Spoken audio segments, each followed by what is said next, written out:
Coming to you straight from the Rio Grande and beyond. Broadcasting to the four corners of the globe. So grab your seat, your coffee, or your sundowner. Okay, everybody, here we go. On point, as always. This is Gloves Off. Gloves Off. Wherever you call home, we are there. In favorite places, large spaces,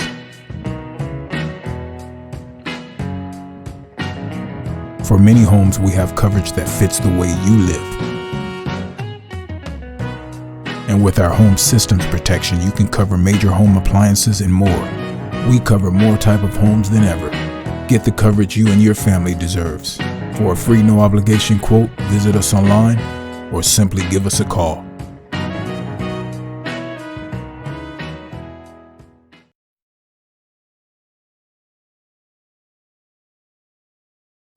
We're back at you in Gloves Off, and today I have a great guest from Zapata County here in Texas, Justice of the Peace, Olga Bruni, and we're going to touch base on the issues of Zapata and how Zapata is. And, you know, it's another border town that we have here in Texas, and it's just shy south of Laredo, about an hour away. And we'll touch base on the issues and are they comparable with what we have here in Webb County. How we doing, Judge? You're doing good?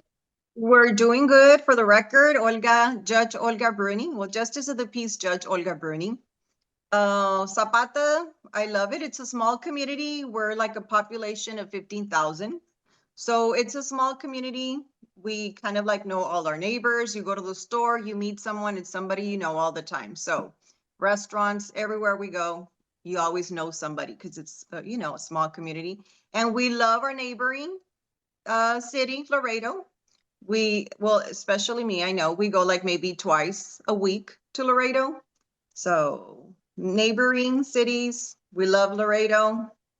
But Zapata, like I said, it's a small, quiet community, but it does have issues like every other little town, other cities. We do have UC problems, like like we do in our border towns with border crossing, youth with vaping, drinking and driving. We have the same issues every other little town or other little city has, right? So, but I love Zapata. Zapata. I've been Zapata probably about 10 years. Really?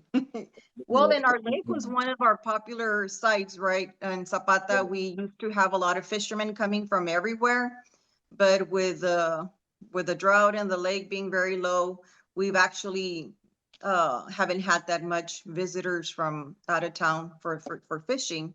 So that has actually hurt our economy as well, with having all these fishermen visiting our restaurants, our local stores, and our hotels for our hotel motel revenues. So, but it's hurt all the border towns, but we're here, we're surviving. Absolutely. You know, everything changed after the pandemic. You started seeing some other types of problems, especially with our youth, especially with the vaping crisis. In fact, our legislation just passed a TCH ban, or TCH ban in Texas. So I don't know when exactly, if it goes to effect in September 1st, but all these vape shops are gonna get closed down because of that issue. But it harms a lot of our youth también, you know, and Yeah. you get hooked on it. And it's not just the getting high aspect of it. It's the other things that come with that, you know, that the other medical issues that vaping is now causing with our lungs.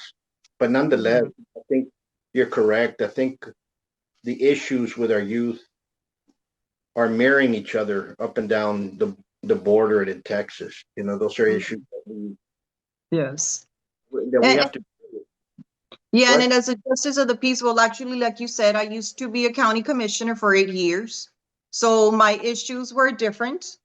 It was more like the streets, potholes, lights, trash, stuff like that. So those were the issues for me for 8 years, which of course, I knew what was going on also in this other side, but it was more that I was more involved over with other issues. But now as a justice of the peace, I really love it because I know that I've always been a hands-on person. So I love to be involved with my community, see what's happening. I like to be part of the solution to get involved. And like you're saying, vaping is one of our biggest issue with the youth. Most of the youth that I see, it's with vaping, but we don't really deal with minors. Minors go directly to Laredo. So we only see, 17 and older, but we do see, like you say, a lot of vaping. Before, I think it was just like nicotine, but now it's getting, to a different level. Absolutely. And for me, this is my first term, so I've only been in office for 2 years. So most of these cases that I see for me, they're like first time. Maybe they've had, priors, but for me, most of them, when I see them, they're the first time. So I give them a break and I tell them how harmful it is for them. Like you say, not just what they're doing, but it's what they're doing to their brain, what they're doing to their lungs. And sometimes they're out there and they can harm others because when they're driving and they're under that influence of the vaping, it's not just hurting them, but they can put other people in danger. But yeah, so that's one of the issues that we have. Yeah. What's another issue that's very common that you have that you see in your office? Well, we see a lot of speeders also. It's like in Laredo, well, you have more streets, you have a two-way lane, stuff like that. Here in Zapata, when you drive from Zapata to Laredo, mostly it's one lane, or from Zapata south, like towards Rio Grande, Roma, pues you see one lane also. I know that they're working on maybe expanding it, but speeders, I've seen several accidents that are head-ons and have resulted in really bad injuries, even deaths. People nowadays are always rushing and just, I drive to San Ignacio maybe twice a day because I have an office in Zapata and one in San Ignacio. So I drive to San Ignacio twice a day. And sometimes, I try to keep on cruise control, 65 speed limit. I just put 69. And I have cars passing me like, I was like a turtle on the highway. By the time you know it, they're like gone. So that's another issue that we see. And like everybody else also, like, drugs, stuff like that, drinking and driving. But the most concerning to me is the vaping. I wish we could do something more for our kids to kind of like let them know how serious it is. I mean, these kids are the future of our community and of everybody, right? They're our future. So we need to make sure that they know what they're doing and the harm that they're doing to themselves, and that we need them. They need to be there for the future and understand. No, you're correct, Judge. And you see a lot of, I've seen a lot of cases with vaping here, and I've seen a lot of the way the school systems go after it, the school districts go after it, and they're actually doing more harm than the vape. But then their main thing is, well, they were doing something criminal. They should be doing that. How are you putting the kids in penal systems? And they might have been in and out of juvenile, like you said over here, they've been in and out of juvenile at let's say 13, 14 in, they kind of calmed down, they started getting good grades, and something happens, but they're not, and they're 17, they're no longer going to juvenile, now they're going to jail. They're going to, so that kind of has to stop in a way, because you're actually going, there's other avenues I think we can. So I think this bill that that's going to stop all the shops. Yeah, it's going to be something that might help out their youth. Yeah, hopefully it does. And one thing that has changed that I've seen, I did a research on how much drugs, and this is true, how much drugs, like from 2000 to right now, and by tons crossing from Mexico to the US, it was heavily marijuana, then cocaine and heroin was very high. And then you started seeing methamphetamines come into play. And in 2010, fentanyl was zero, no nothing. And in 2015, you started seeing the tons come in, and marijuana now is low, and fentanyl is gone high, and tons that are crossing over. And so I don't know what's going to happen with that, because they're going to take that off. I think you're going to start seeing more marijuana coming back up into the levels that you're going to start seeing more contraband of that. But I think education comes into place, and people like you that are in positions that can educate and alleviate that burden. Yeah. And like you're saying, I think that's the most important issue, is to educate the youth, but also educate the parents. Because like you say, I mean, you can see a candy there, but if they say you can't have it because it's going to harm you, you don't take it, right? It's like everything, we can see it, like they say, you see food, you eat it. So it's just trying to educate and focus on what's right and what's wrong. Because if we see things, and even though we want to, or we want to have them, you can't have them all the time. So I think it's very important to educate them, and how, like you say, how harmful it is for them, but educate them and educate the parents as well, to try to avoid for this to become a bigger issue.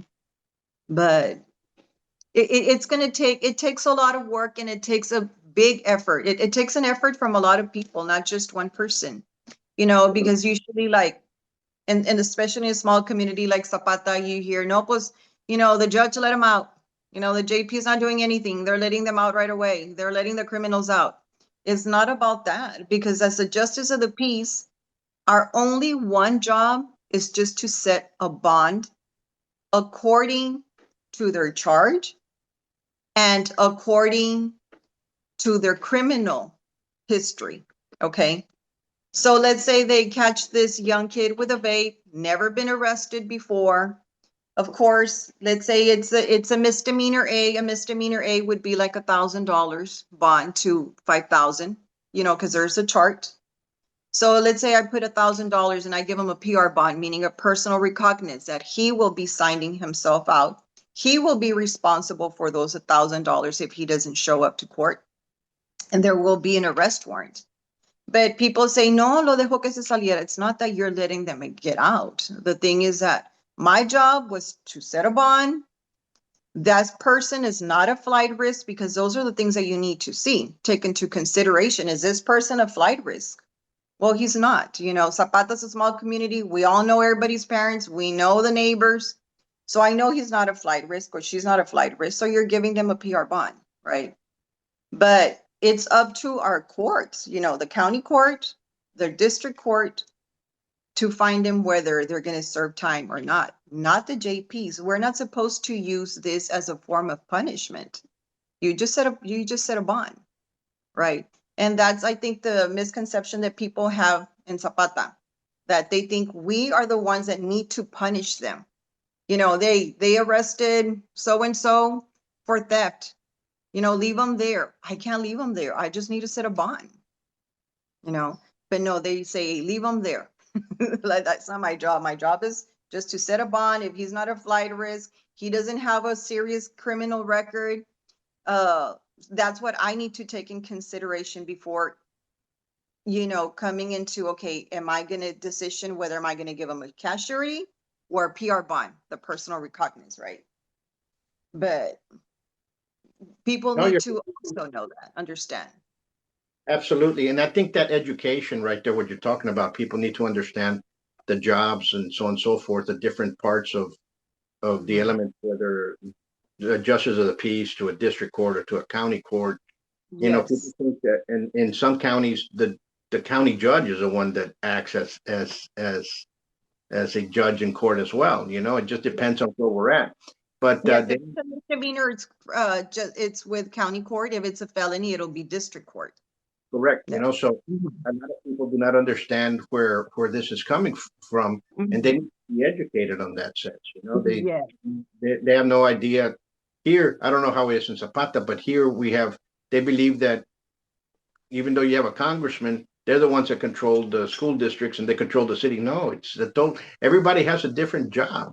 Exactly. We all have a different job. You said it just correctly, right? That's how it is. We all have a different job to do.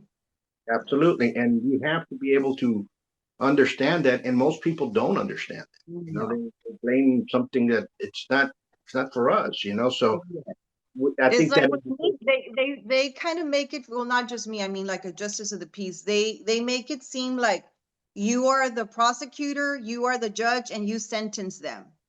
You know, you're all three. So that's not how it works. I'm just there to set a bond. Like I tell people, I'm just here to set a bond according to the severity of the complaint and according to their history on the, you know, if they have a criminal record, that's all. You know, or if they're a flight rate, that's my only job. And then they go to court. But no, they want you to punish them, you know. They get, hey, no, they, how do I judge? You know, like, no, how can I? You know, I'm not here to do that. I can't use my power to punish a person because who they are, who they're not, you know. So I don't judge you by who you are. I judge you for, you know, your history. But I'm working on it, you know, trying to let people know slowly, one at a time, you know, hey, this is my job, that this is my only job. And then, like you say, there's steps, right? But yeah, absolutely. And it's that Mhm. education. I don't know, maybe you can have town hall and explain or do, Yes, yes. I think that'd be a good idea. Yeah. That, I mean, that sounds good. I know that as a county commissioner, I used to have town hall meetings and people were there. They would show up to ask questions. And we would invite all the elected officials, you know, the county judge, county commissioners, JPs. So if they had any questions for any other departments, they would be, you know, feel free to ask them. But as a justice of the peace, you know, I've never had one, and I think that would be a good idea. Because I would want people to really know how it works, because especially when you have somebody that wants to put you down, they'll invent all this story.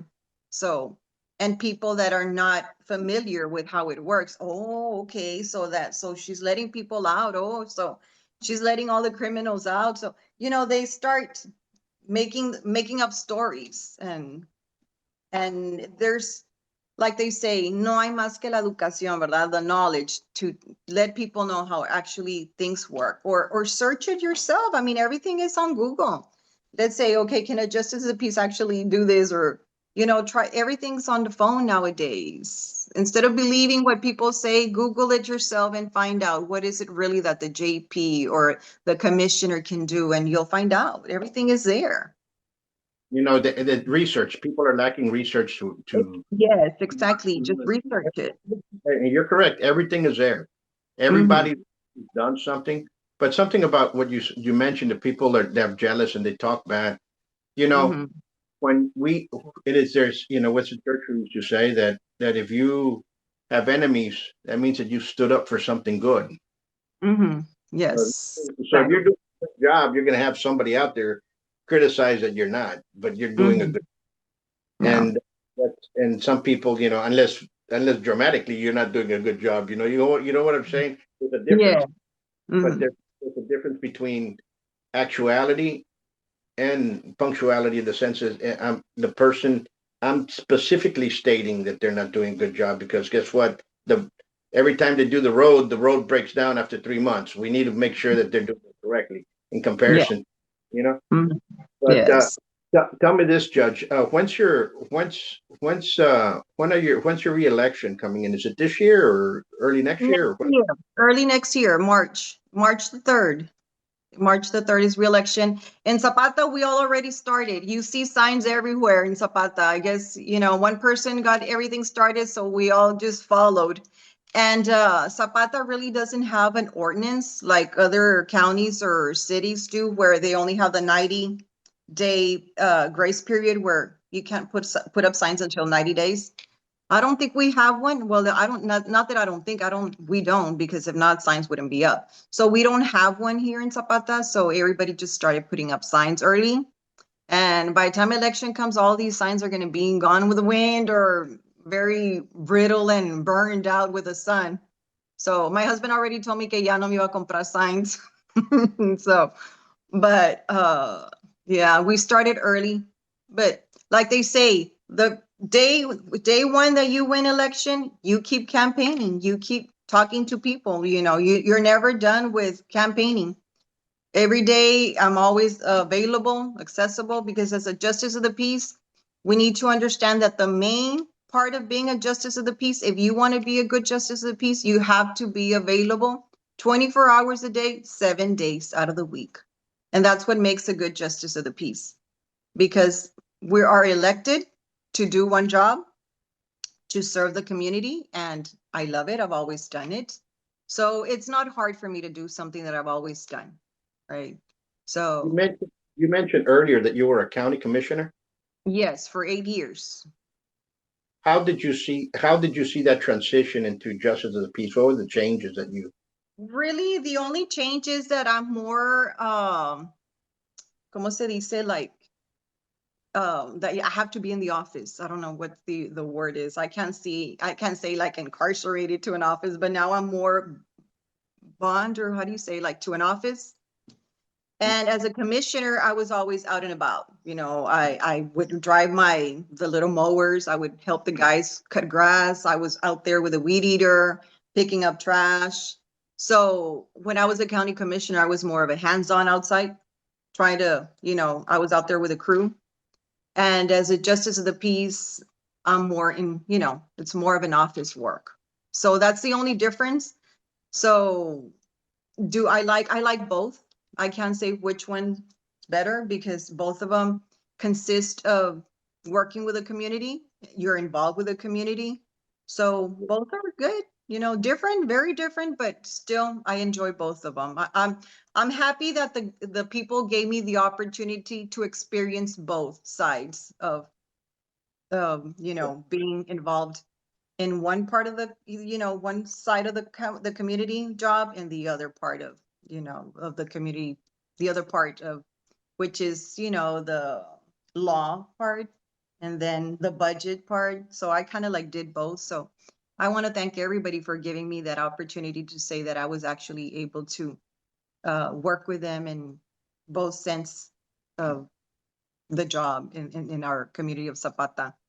And I'm also very honored to say that I was the first female commissioner to be elected in Zapata. We've never had a female commissioner, so that's something that no one's going to be able to take away from me. So I'm very happy and honored for that, right?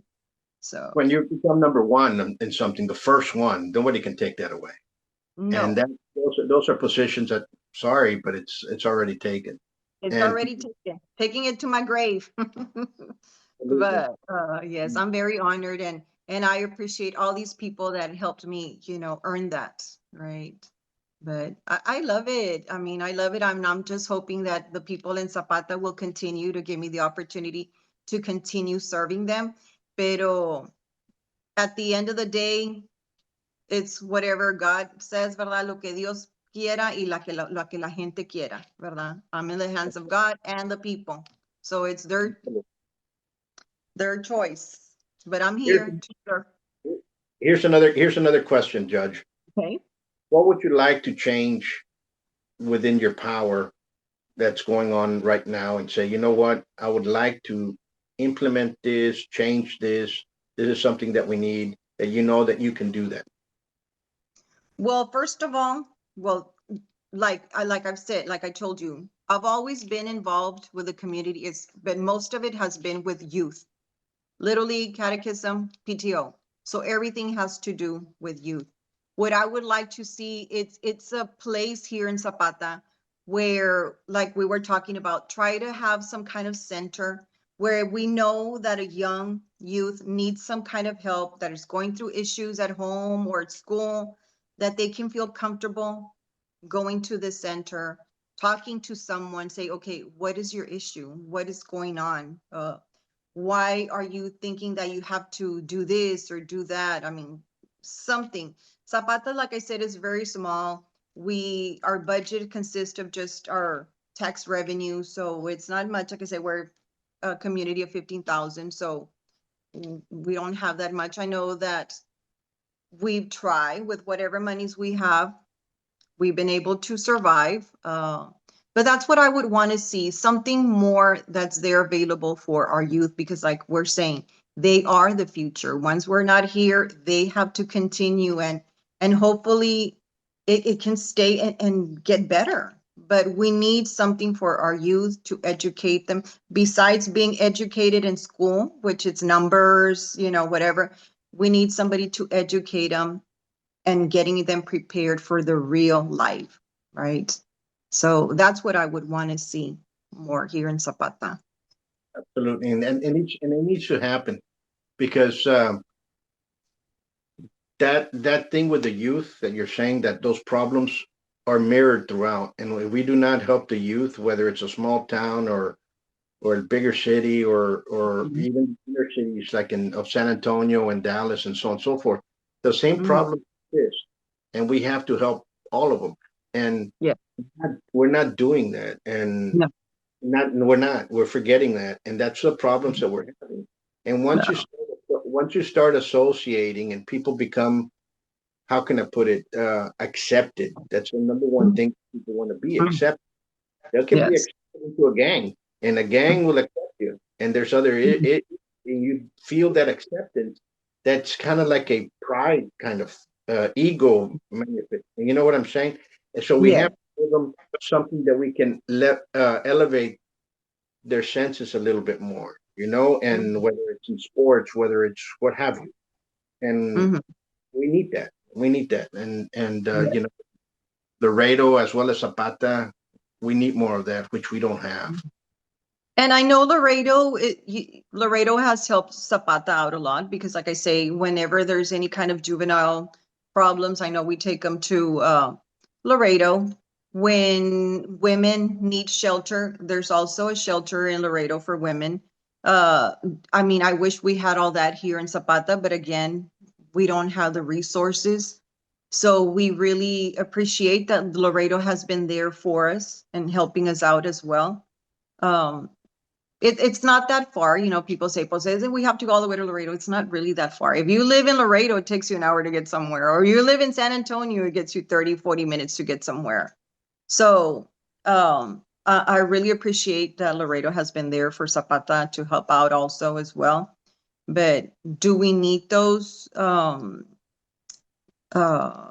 resources here? Like I said, for youth and shelters for women? Yes. Hopefully one day. I don't see it in the future, but hopefully one day when, like I said, we're hoping that our youth one day grow up and understand what the needs of this community are, and they actually take the initiative to do something to make it a better Zapata, right? But it's going to be up to them, because I'm not saying that we don't have that we can't do it anymore because, yeah, we're getting older. No, but the reality is that our future is them. So we are counting on them to be there for Zapata and try to change things that need to be changed, right? But correct.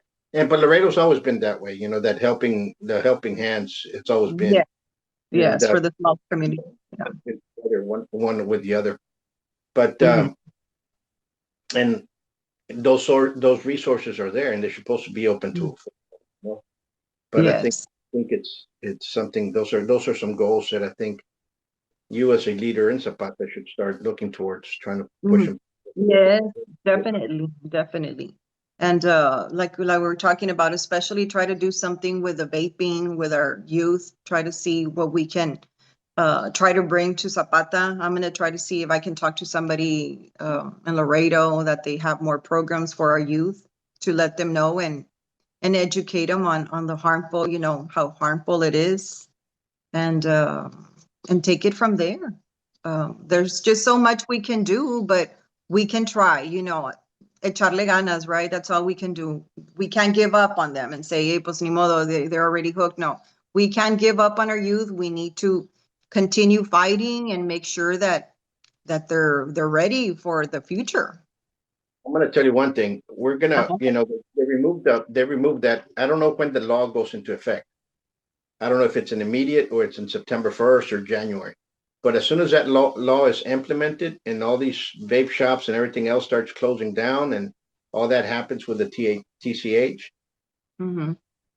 or THC, and once that happens, the withdrawal symptoms, the withdrawals of kids that are hooked up on this stuff. It's going to be bad, and they're going to start searching other drugs, and it's going to be a effect that we better be on top of that, and Be ready. the state better be helping, because that's a problem that's going to get in our face right away. You're going to see that. You're going to see. You're going to see that. Yeah, because like they say, they gave you a medication to fix something else, it messes up something else. Same thing with that. You know, you try to fix something, but se quiebra otra cosa. But hopefully we can work on everything at the same time and be prepared for that. Yes. But Well, you know, those are the things that I think that we have to look into the future, because you just brought out some great ideas right there in this and conversation. like we said, also the drinking and driving, I mean, it's like also, I know it's always been there since I was very young, you know, when I was young also, drinking and driving has been a big issue as well. And we try and you try, but it's, I don't know. I mean, how can you fix that? But You're correct. we can't give up. Absolutely. Absolutely. We have to figure out that and do it. And Yeah. absolutely. Well, I want to thank you, Judge. We're running low, and I know that you're busy, and I want to thank you for coming out. And if anything you ever need, if we can help out in one way or another, or even in those programs, please let us know. We'll be out. Yes, well, thank you. I mean, I appreciate you reaching out to me. I mean, it was an honor to be here with you, and whatever we can do also. And if I have any questions, I'll reach out to you. Same here. And like you say, let's work together. Let's try to find a solution for, you know, to make this better for our youth. So we'll try to work together. And thank you so much for having me. I really, really appreciate it. Expressing what the issues are, and they're kind of, it's just a mirror one after the other. So we have to, everybody has the same problem. So we have to figure out, people can't say it's just a big city problem. No, it's a problem we all have. We all have, the smallest to the largest. Yeah. Absolutely. Absolutely. Yes. So once more, thank you, folks. We'll leave you with this. You all stay safe, be safe, and God bless you all. Until next time, much peace. Thank you. Bye-bye. So when I was working on Selena, the series for Netflix, to play the role of Abraham Quintanilla, I put on a specific amount of weight, which I was fine doing, but also realizing it could be difficult to get that weight off. I got back into my physical regimen with James Leja, but I was still having trouble with just those last amounts. And that's when I got to meet Arturo from Laredo Medical Weight Loss Clinic. And just the products that he gave me kind of put me over the edge. I feel great about myself.